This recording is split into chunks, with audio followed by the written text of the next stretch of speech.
So working back on this SkyRover X1, I did receive the part, so we'll be fixing it today. But I figure before I go and do that, let me go and show you the error codes that it is getting. Okay, so here we go. We'll go and pull down the error codes. And right now it's giving me satellite positioning module not detected. That's because there's a rip in that flex cable going to the GPS.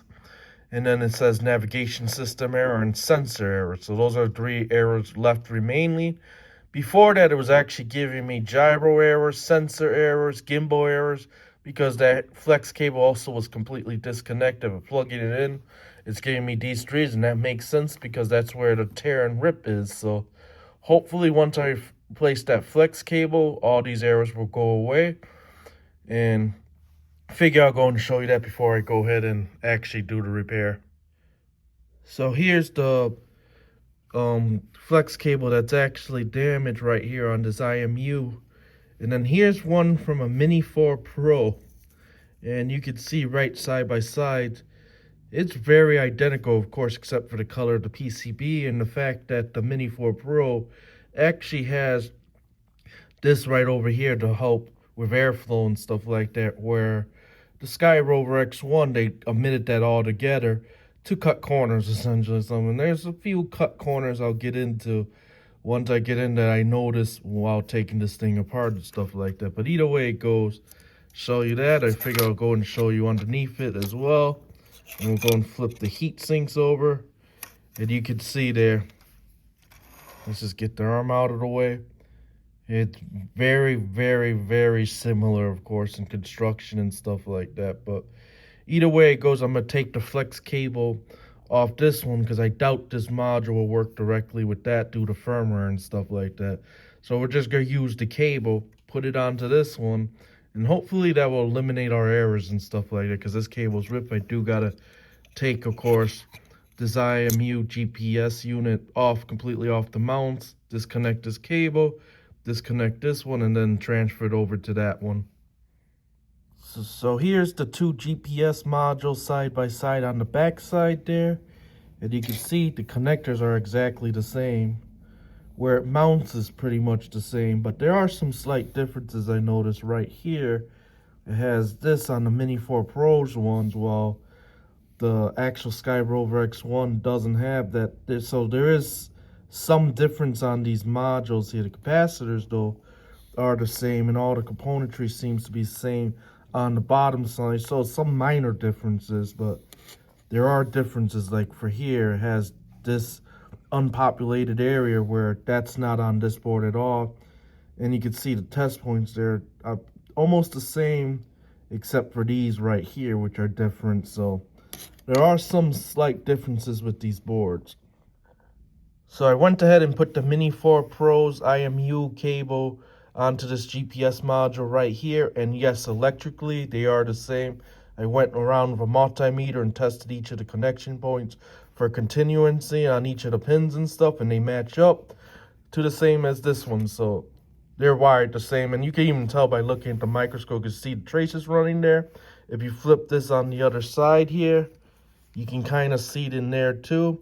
And all the traces are exactly the same and identical to that one. So this cable should work no problem with this IMU unit. So I went ahead and did install the flex cable to the GPS/IMU module for the SkyRover X1. I used the Mini 4 Pro cable.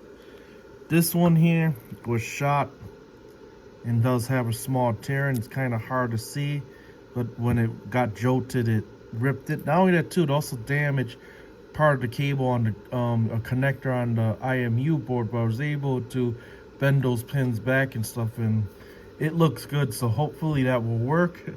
We'll find out now. Let's go and power it on, and let's see if we get any error messages. So there you go. It's gonna take a few seconds for the controller to see this, but at least the ESC started up, and yep, and I see there, but it's still red. Let's just see if we got errors, and that's a good sign. No more error codes. So yep, that fixed it. So I'm gonna go ahead and get this top cover buttoned up, because it does rely on pressure from the 2 back screws to keep this to the heat sink, because it is a heat sink. I don't want to overheat this, so let me just turn this off. And then once I get done doing that, we'll see if it takes off. So I want to go over a couple of changes that I also noticed that I didn't state in the first video and stuff like that, and that someone pointed out, and glad they kind of pointed it out. Well, I kind of did notice it, but of course you overlook some things and stuff like that. And that is that the casing's, you know, more rounded off. It's not exactly like the Mini 4 Pro.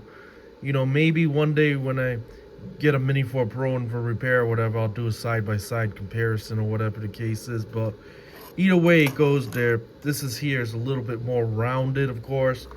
The battery, where the battery actually goes in, is different from the Mini 4 Pro battery, where in order to get a Mini 4 Pro battery fit in this, you would have to shave off the top and bottom. This is, people did YouTube videos actually showing that. But even if you did that, you wouldn't be able to get a Mini 4 Pro battery working, and not without major modifications, because obviously the firmware on the BMS and stuff like that wouldn't work with the SkyRover.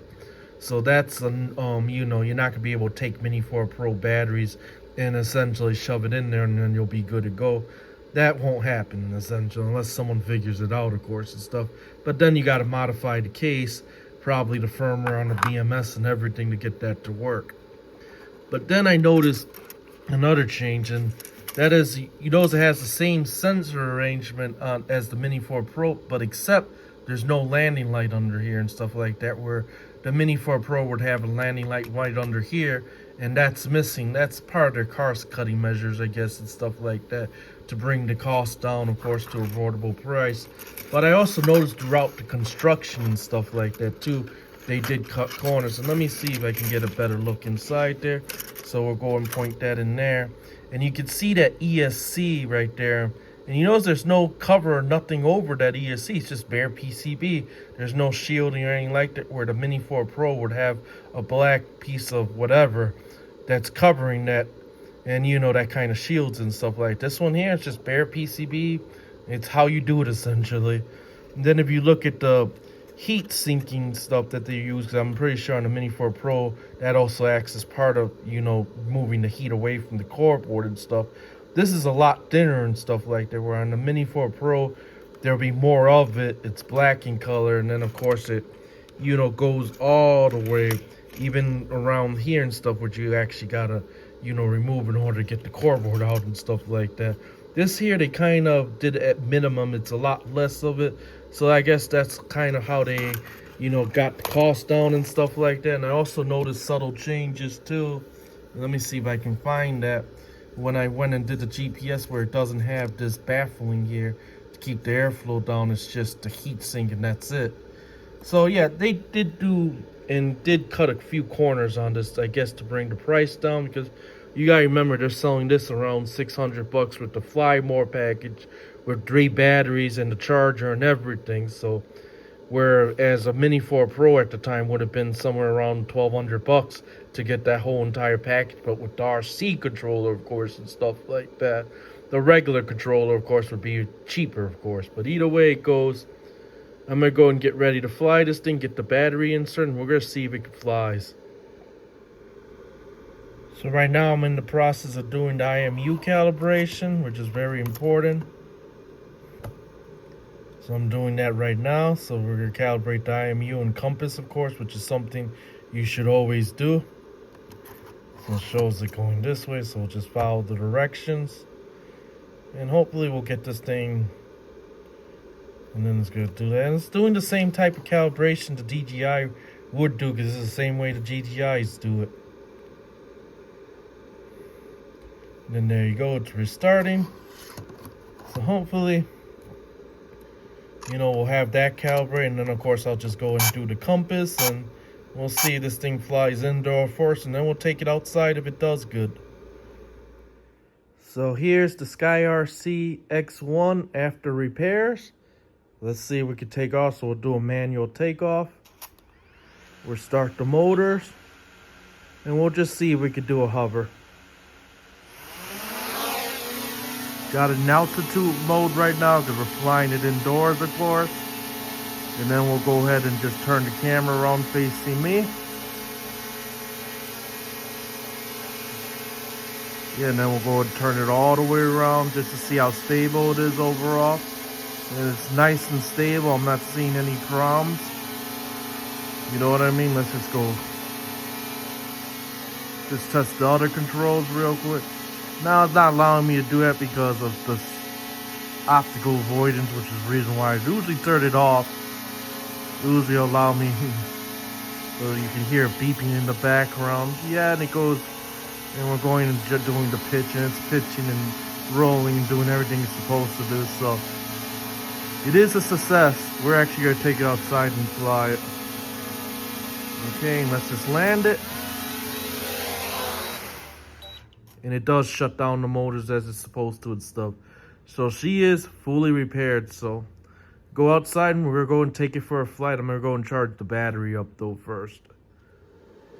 Here's a Mini 3 Pro, and I figure I'll go and show you some of the differences. And you can see in there where that ESC board there where I was talking about that there's a protective film over, and same with the Mini 4 Pro, it has that black protective thing over it and stuff like that.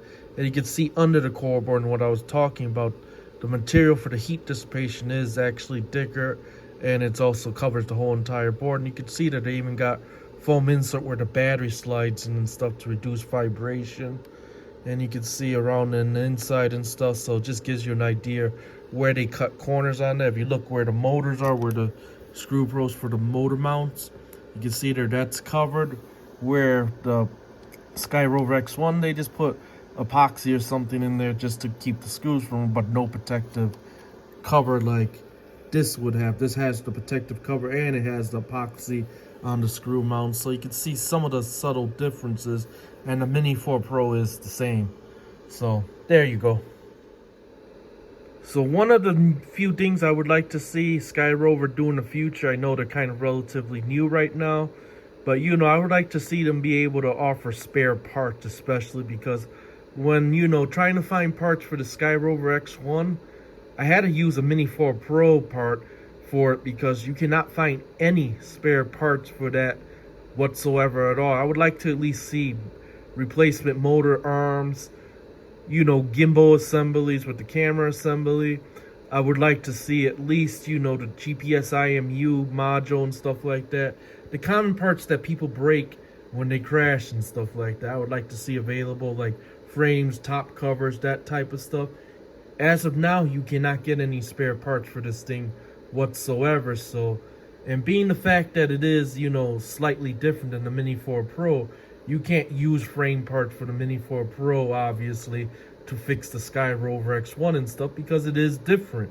You know what I mean? So in the future, I would like to see SkyRover come out with their own spare parts and stuff like that. And not only that, too, also more available batteries and stuff. I mean, they're getting better at the batteries at least, because now I'm starting to see them on TikTok shops and stuff like that where you could get individual batteries and stuff if you want to replace it.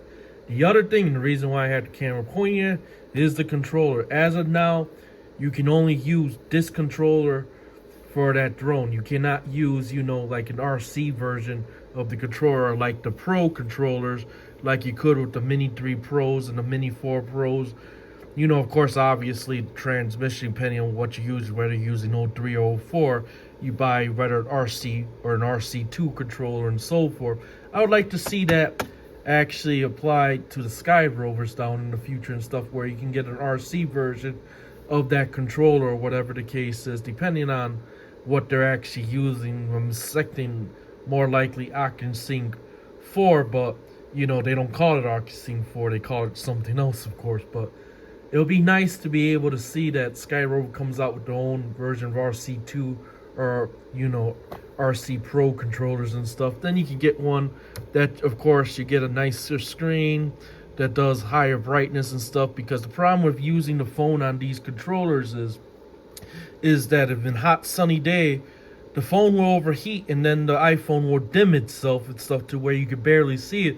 And if you're out 2 to 3 miles, that's a problem. Where these here have really good brightness, even direct sunlight and stuff like that. I can see where I'm going and stuff like that, no problem and stuff. And the reason why I like to use the Pro controllers, whether it's the Pro, you know, series or the Pro 2 if I'm using OcuSync 4 or whatever the case is, because I can actually see where I'm going and everything else, even in direct sunlight. And then you can get, of course, aftermarket sunshades and stuff like that. So something I would like to see done with the SkyRover series and stuff, and hopefully they'll eventually do that. I get that they're kind of new right now, so might not be a while, but something I would like to see down in the future. And of course, availability of parts and especially batteries and props and stuff like that. So here's the SkyRover X1. We're going to start the motors. It got the 20 satellites, so there you go. The motors are started. And then we're going to go ahead and bring it up.